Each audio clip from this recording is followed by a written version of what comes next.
आज हम एक हाथी की कहानी लेके आए हैं। मोटिवेशनल स्टोरी हाथी की। एक गांव था। उस गांव में एक महावत था। उस महावत ने एक हाथी का बच्चा पकड़ के लाया और अपने घर पे अपने आंगन में उसको जंजीर से, उसके पैरों में जंजीर बांध के उसको एक पेड़ से बांध के रखा। वो हाथी का बच्चा बेचारा बहुत कोशिश कर रहा था वो जंजीर तोड़ने की, लेकिन उससे वो जंजीर नहीं टूट रही थी क्योंकि वो बच्चा बहुत छोटा था। वो उसने लगातार कोशिश की, 10 दिन, 15 दिन, महीना भर, 2 महीना बहुत कोशिश की, फिर भी उससे वो जंजीर क्या टूटी नहीं। महावत ये सब कुछ देख रहा था, ऑब्जर्व कर रहा था। और एक दिन क्या हुआ, वो बच्चे ने मन ही मन सोच लिया कि अभी ये जंजीर तो मुझसे टूटने वाली है नहीं, मुझसे तो ये होगा ही नहीं, छोड़ दो, बस बहुत हो गया मेरा प्रयास।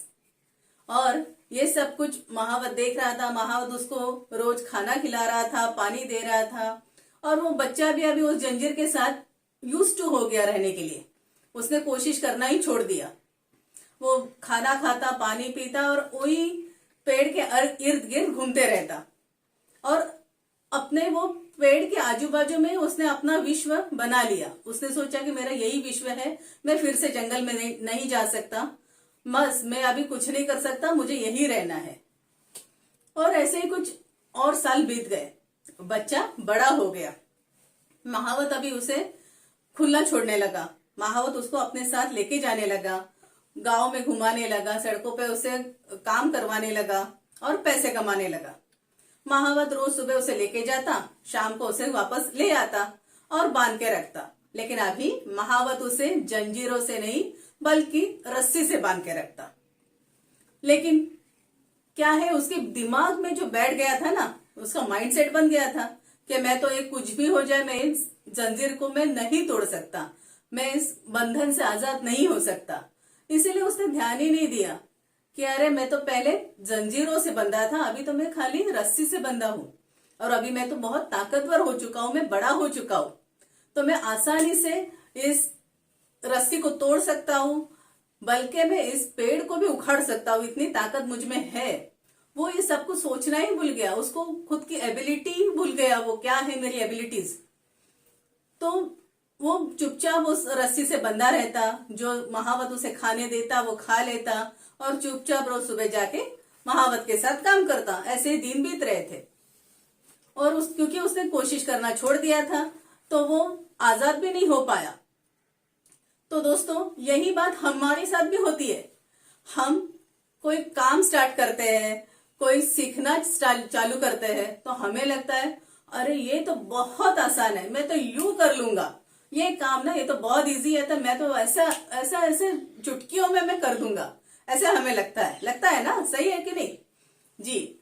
हम भी ऐसे ही करते हैं। और क्या है, हम जब ये काम स्टार्ट करते हैं ना तो बहुत मोटिवेटेड रहते हैं, यस मुझे करना है, मैं तो अभी करके दिखाऊंगा। अरे तुमसे तो नहीं हुआ यार, मैं तो 10 दिन में कर दूंगा, तुमको तो 1 साल लग गया था। हम तो बहुत डिंगे हाँकते हैं।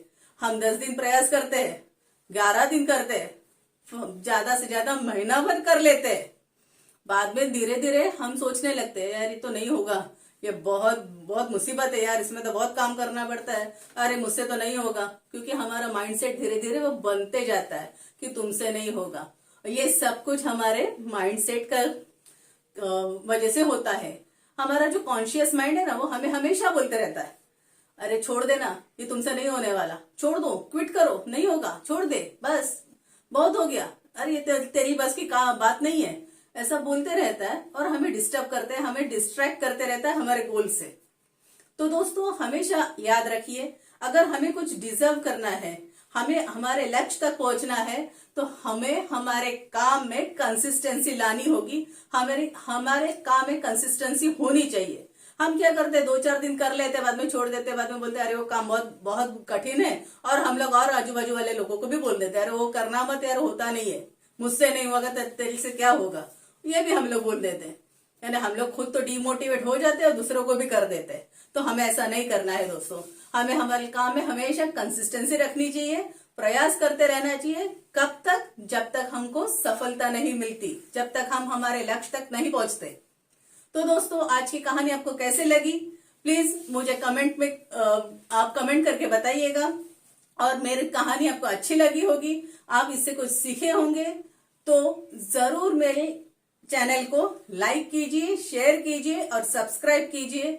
अपने दोस्तों को इस कहानी को शेयर कीजिए ताकि उन्हें भी कुछ इससे सीखने मिले। Thank you.